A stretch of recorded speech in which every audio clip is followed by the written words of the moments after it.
Meus irmãos, se eu perguntasse para cada um de vocês aqui, eu acho que quem vai saber responder mais essa minha pergunta é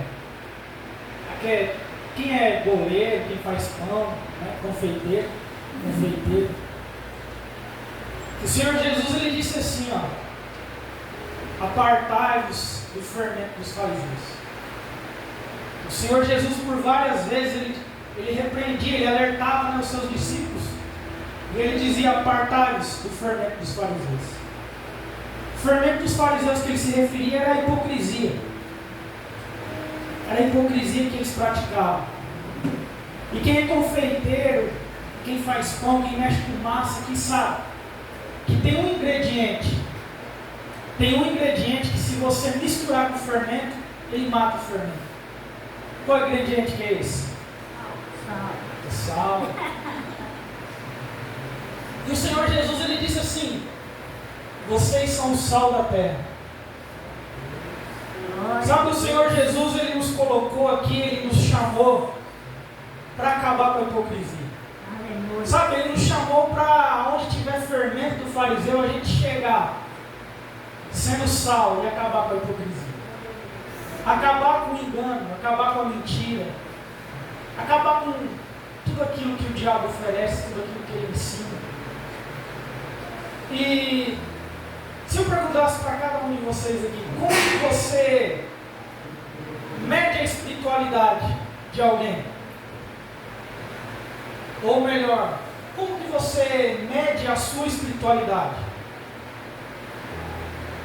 Se você fosse medir o nível da sua espiritualidade, como que você mediria?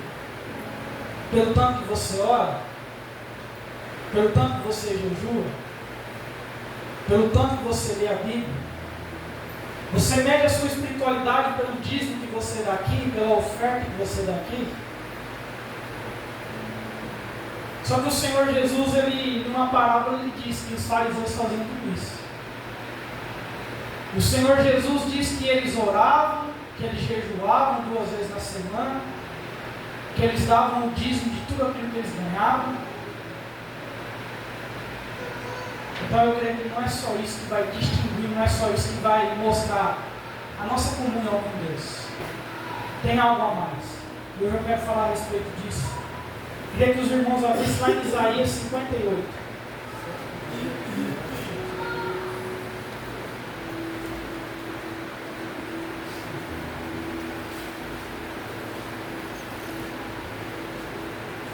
Isaías capítulo 58. Vamos ler a partir do versículo 1.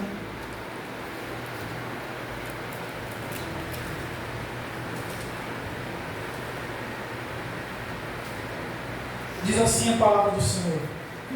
O título da minha é O Verdadeiro Jejum. Algumas são jejum aceitável, jejum agradável a Deus.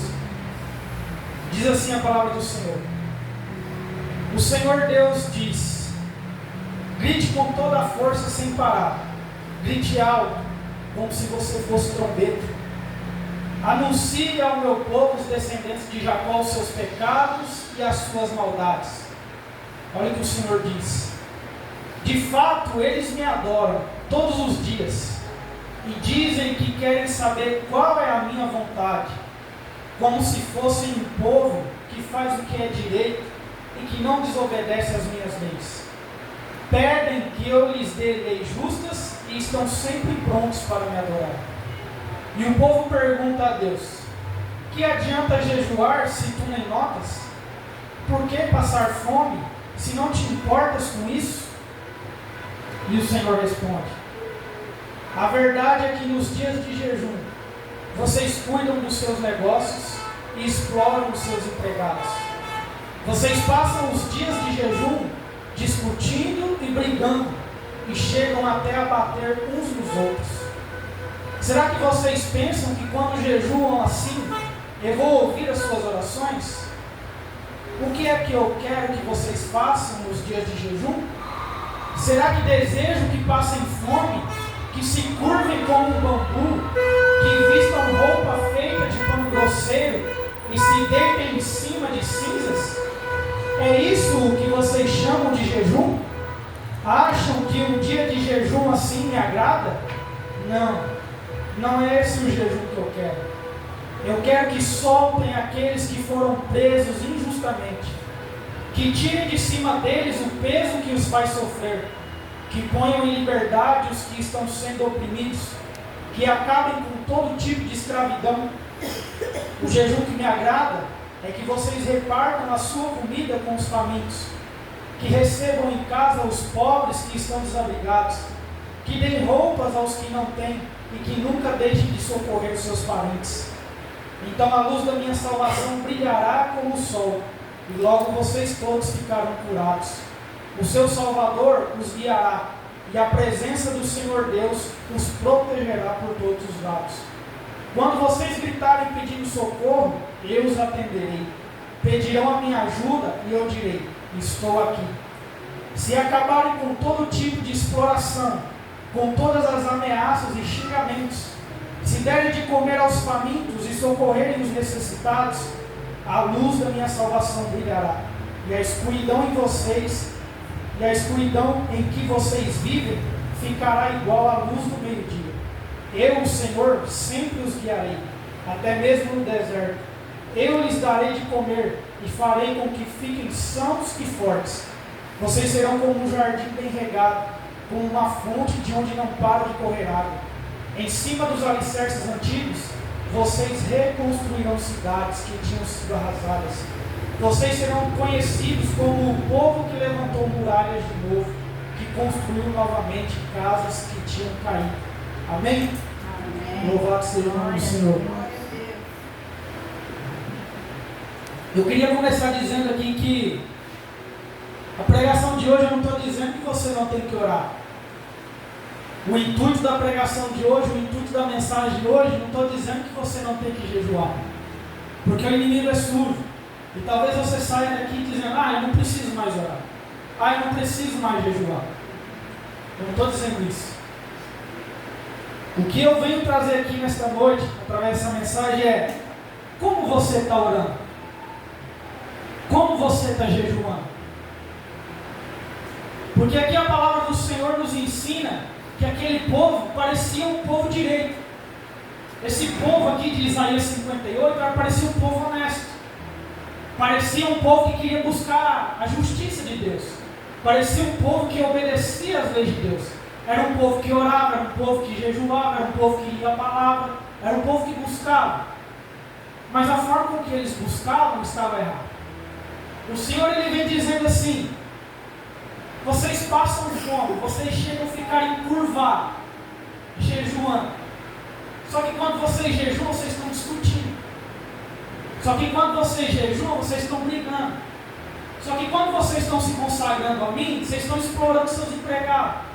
Só que quando vocês estão se consagrando a mim, você está fazendo o que é errado. Será que é isso que eu quero? Do que adianta? Vocês oram, mas vocês só pedem por vocês. Vocês só buscam por vocês. O Senhor Deus está falando: do que adianta você jejuar assim? Do que adianta você orar assim? Do que adianta você ter esse pensamento de que só porque você está praticando uma coisa da maneira errada, eu tenho que te responder, eu sou obrigado a te responder. E aí a palavra do Senhor, ele vem dizendo assim: será que o jejum que eu quero não é que você mata a fome do próximo? Glória a Deus, aleluia. Será que o jejum que eu quero não é que você desamarre os laços da injustiça? Será que o jejum que eu quero não é que você tire o fardo daquele que não está conseguindo carregar? Glória a Deus. Sabe, Deus é que Ele leva o povo a ter uma ação, uma atitude lá fora da igreja, lá fora do templo, fora das quatro paredes. Porque quem olhava aqueles homens dentro da sinagoga, dizia: esses são homens de Deus, são homens verdadeiros de Deus. Sabe, mas lá naquela parábola que o Senhor Jesus conta do publicano e do fariseu, o publicano olha para o fariseu, o fariseu olha para o publicano, e aí ele diz assim: Senhor, obrigado por eu não ser como este homem, obrigado por não ser como esse publicano. Para quem não sabe, o publicano era o cobrador de impostos, era odiado pelo seu próprio povo. E aí o fariseu, então, ele diz: obrigado, porque eu não sou igual a ele. Obrigado, Senhor, porque eu jejuo. Obrigado porque eu oro. Obrigado porque eu dizimo. Mas o Senhor Jesus, ele termina a parábola dizendo que quem voltou para casa com o perdão de Deus foi aquele publicano que sequer olhava para o céu. Ele não se sentia digno de estar ali. Tinha um coração quebrantado na presença do Senhor. Glória a Deus. Sabe, meu irmão, eu estou dizendo aqui nessa noite que você não tem que orar. Nós temos que orar a todo momento. Paulo diz isso. Todo momento. Eu não estou dizendo aqui nessa noite que você não tem que jejuar. Nós temos que jejuar sempre que possível. Mas o porquê que você está fazendo tudo isso? Sabe, nas suas orações, quando você se fecha dentro do seu quarto, você é apenas aquele um que abre o seu coração para Deus, dizendo: Senhor, me dá isso. Senhor, faz isso na minha vida. Senhor, eu preciso disso. Senhor, eu quero isso. Será que quando você jejua para Deus: Senhor, eu também preciso disso. Senhor, quebra essa barreira na minha vida. Senhor, transforma a minha vida. Será que temos sido pessoas que temos olhado para o nosso próprio umbigo? O Senhor aqui, Ele leva essas pessoas a olhar para o próximo. Sabe por que muitas vezes a gente pede: Senhor, me faz prosperar, me faz crescer, Senhor, me faz conhecido.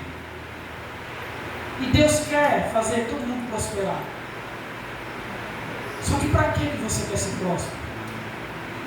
É para ter mais um carro? É para ter mais dinheiro no banco?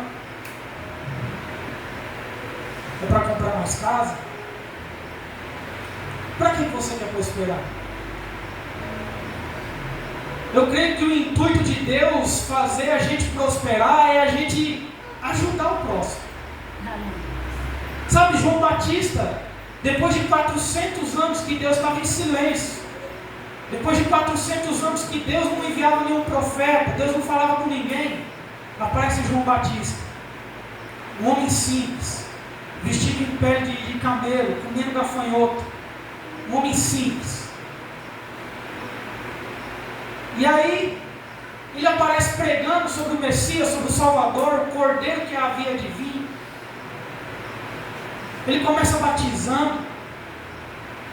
E aí chega esses homens que jejuavam, chega esses homens que oravam, chega esses homens que dizimavam até ele, e falam: tu é o Messias? E ele diz que não. Tu és o profeta? Não. Mas com que autoridade você faz tudo isso? E aqueles homens começam a questionar João Batista. E João Batista diz assim: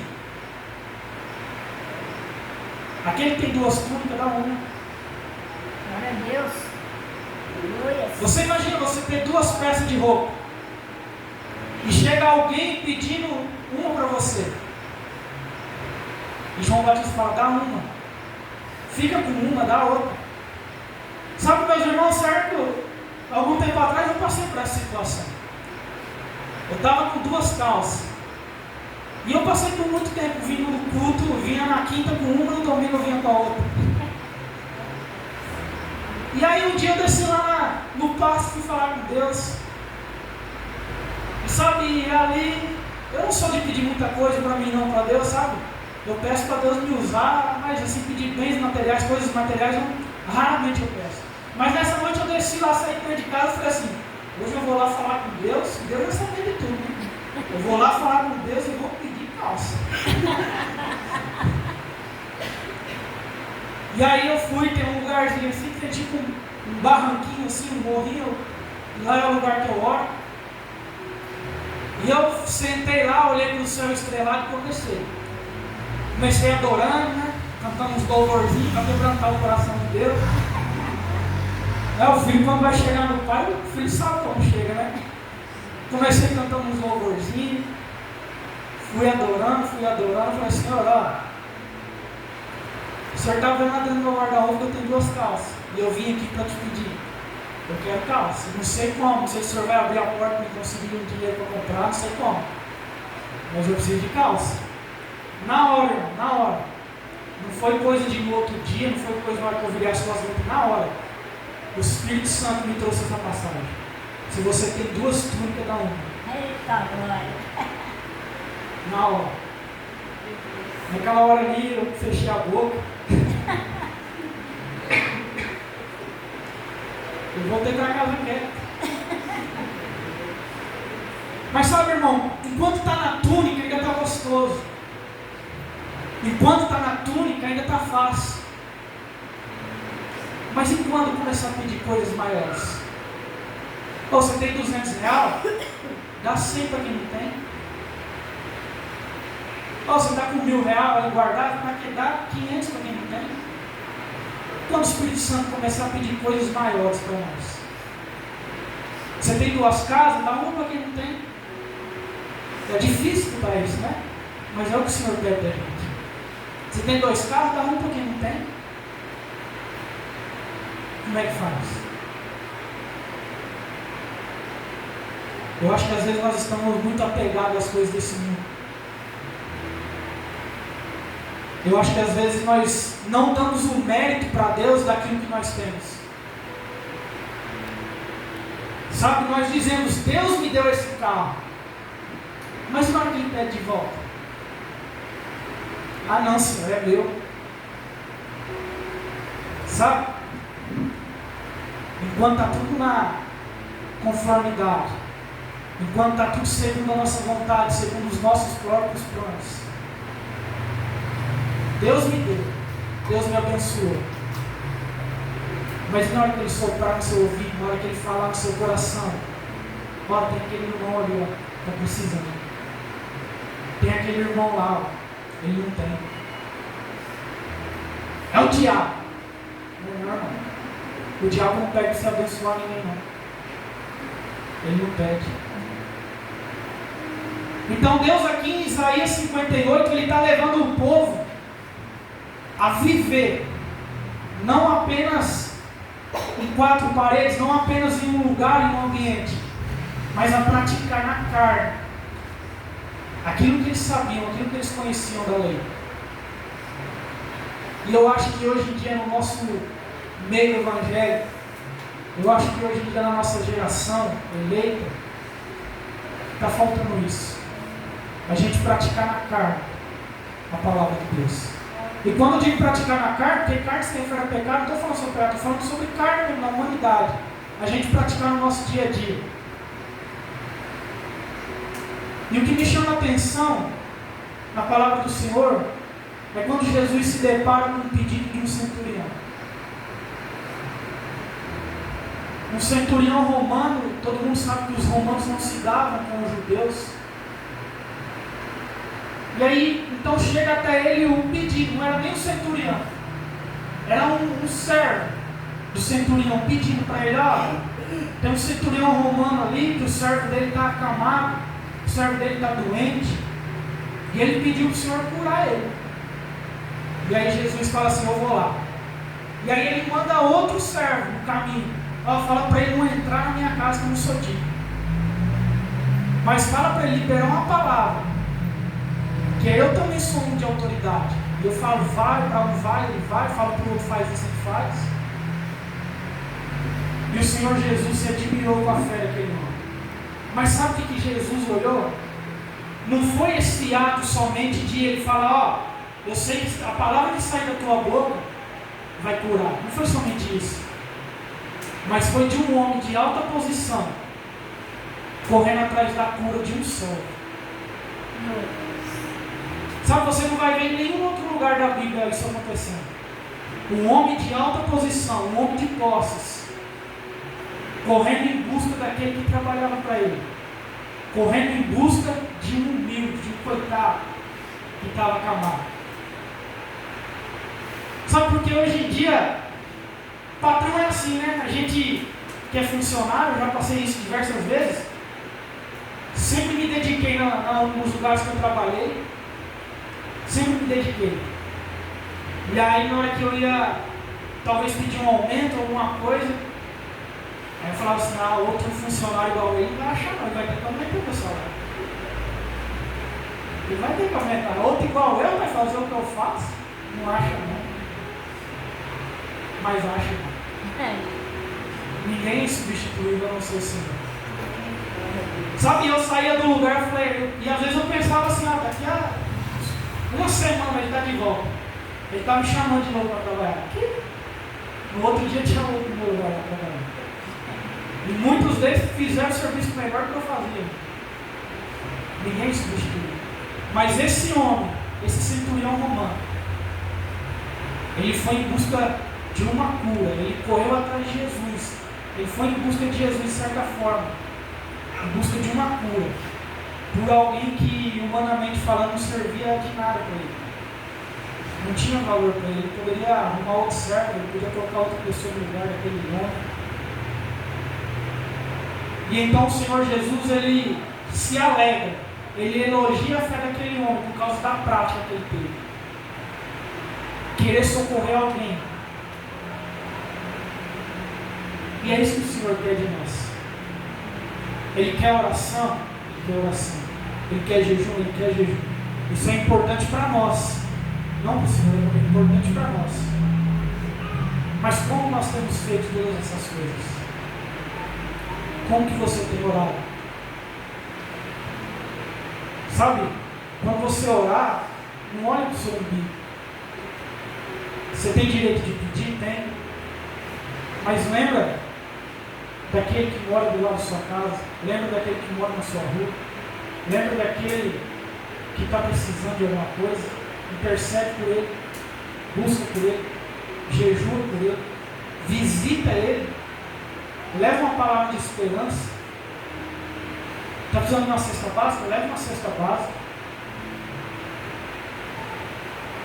Porque hoje no nosso meio a gente tem muito, vou orar por você. Vou pedir para Deus te abençoar. Só que Tiago fala que essa é uma falsa religião. Aquele que sabe que o seu próximo precisa de veste e fala para ele, vai embora que eu vou orar por você. É uma falsa religião. Aquele que sabe que o seu próximo precisa de alimento e manda ele embora com fome, falando que vai orar, é uma falsa religião. O Senhor, ele quer praticidade de nós. Ele quer que a gente se movimente. E agora eu pergunto para você, será que tem algo que você possa fazer para Deus que Ele não possa fazer em dobro por você? Será que se eu souber que alguém está precisando de uma cesta básica e eu for lá em nome do Senhor Jesus e ofertar uma cesta para essa pessoa, será que o Senhor vai deixar ela passar fome? Será que se eu souber que tem alguém precisando de uma conta para ser paga e eu tenho dinheiro que eu possa ajudar essa pessoa, e eu falo, Senhor, eu vou lá em teu nome, eu vou pagar a conta para glorificar o teu nome, será que o Senhor vai deixar de eu pagar minhas contas? Será que eu sou maior do que Deus para fazer melhores coisas do que Ele? Será que o meu coração é mais bom que o coração de Deus? Será que a minha sabedoria é mais sábia do que a sabedoria de Deus? Será que os meus planos são mais perfeitos do que os planos de Deus? Não. Então não tenha medo. Comece a se movimentar. Comece a glorificar o nome do Senhor por onde você vai. Sabe, e quando eu saí de casa, eu saí com um desafio no meu coração para encerrar, que é o seguinte: eu vou fazer isso em nome de Jesus. Os homens, quase toda a célula está tendo desafio, né? Sabe, eu saí de casa com um desafio para propor para a igreja. Se você aceitar, não vai ser comigo, é você e Deus. De nessa semana, hoje é quinta-feira, até quinta-feira que vem, você tem a missão de fazer alguém feliz. Aleluia. Será que você consegue? Aleluia. Será que dessa quinta-feira até a quinta-feira que vem você vai conseguir fazer alguém feliz? Será que dessa quinta-feira ou até a quinta-feira que vem você vai conseguir tirar um sorriso de alguém? Será que você vai conseguir alegrar a vida de alguém? É um desafio. Se você aceitar, é você e Deus. Amém. Ora ao Senhor, Senhor, coloca alguém na minha vida para me fazer feliz. Glória a Deus. Ora ao Senhor pedindo. Ele vai colocar. Vamos começar a praticar o que a lei do Senhor pede. Aleluia. Amém? Amém. Glória a Deus. Glória a Chamou o Deus. pastor.